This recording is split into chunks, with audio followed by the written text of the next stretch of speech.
All right, herbal treatments. Has anyone here ever worked with herbs? Ever used herbs in your home or worked with a medical professional who works with herbs? Highly effective. Very precise, very, very effective. So herbal treatments is the use of plants as medicines to restore and maintain health by keeping the body balanced. Herbs have a very, very, very, very long history. They've been used throughout humanity. Okay? Just because you don't see them used a lot in Northern America right now in this time in our history does not mean they're not effective, and doesn't mean that haven't been used for a long, long time. I think that's kind of one of the things that we tend to get in a habit of thinking is, if we don't see it when we walk into our doctor's office, we think that it's either not legit or it hasn't been used for a while. You know, we tend to have a problem with it. But it's important to realize that herbs, which our earth has been giving us for years, as long as humanity has been here, herbs have been here as well. It's been a perfect relationship. So this relies on the curative qualities of plants, flowers, trees, and herbs to stimulate our own healing system when the body is ill. So these are the primary things that herbs do when you take them. You'll notice they're very similar to foods. Okay? Alleviate disease. They help your body heal disease. Not manage disease. Not take it every month for the rest of your life. Heal disease. Prevent reoccurrence.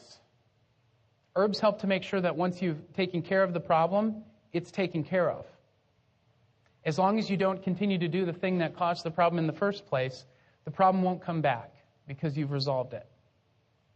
Detoxify the system.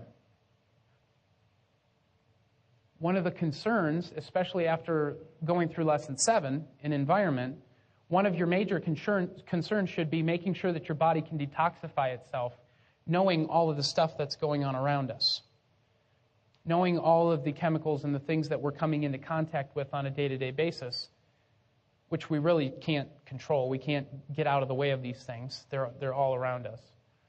It's important to know that you're able to detoxify these things and to get rid of them out of your body so that they don't interrupt normal function. Supporting your immune system. Herbs and plants do this wonderfully. They help to make sure that your immune system is sharp and that it has what it needs to stay accurate, to stay strong. And then another nice thing is it helps to maintain homeostasis, which is basically the state of being in balance.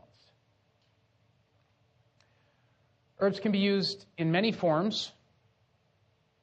So you've got capsules, tablets, salves. Have you ever seen an herb put into a compound or a salve like that? Did you ever see your grandparents or great-grandmother do this?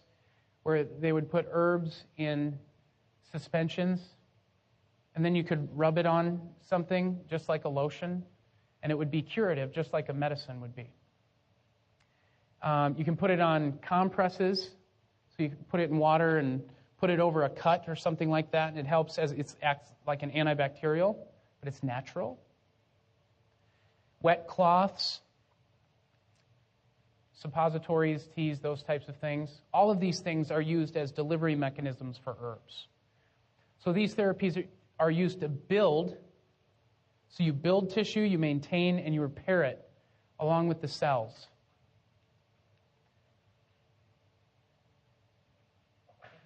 So every time, for example, every time you drink an herbal tea, you're delivering the medicinal qualities of tea, of the green tea leaf, through the water that you're drinking, through the hot water.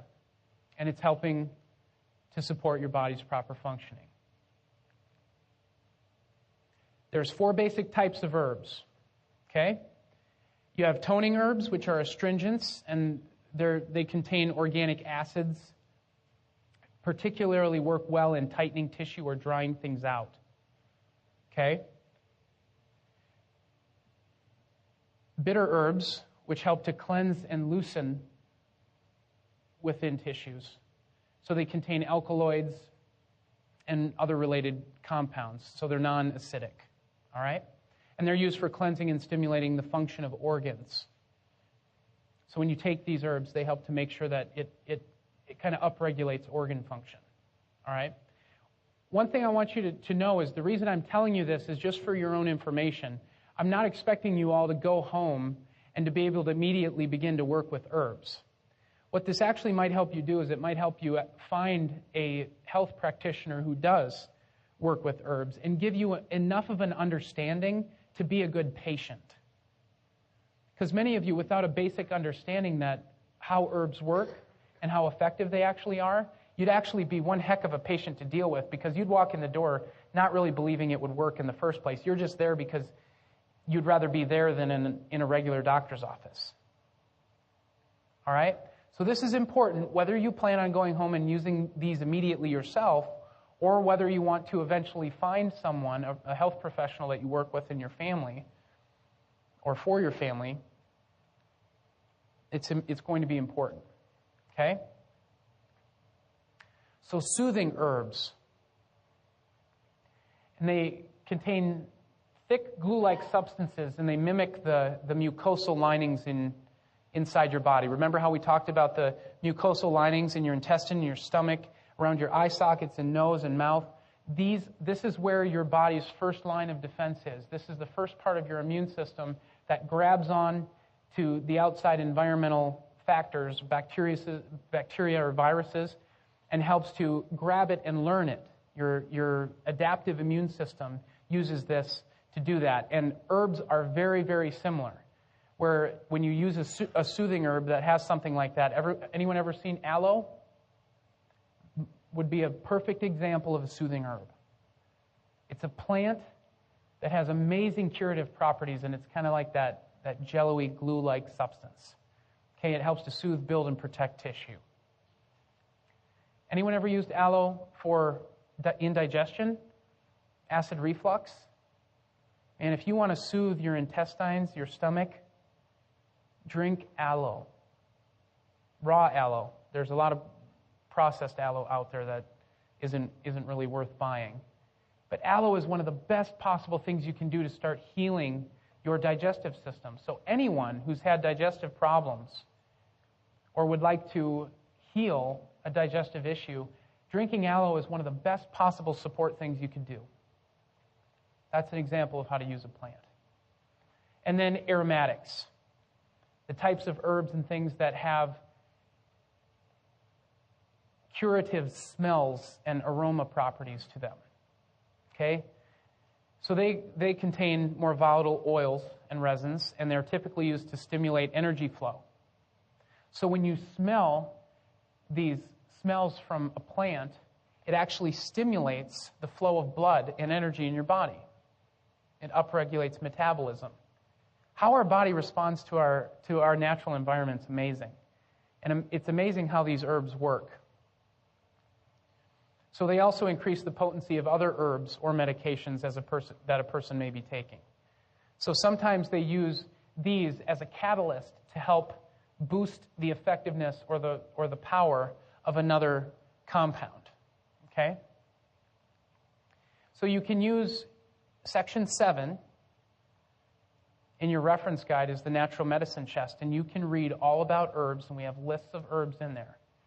And again, if you're not comfortable taking this on yourself, at least it's a beginner course for you to begin to understand it so that you can be a good patient when you go and you see an herbalist.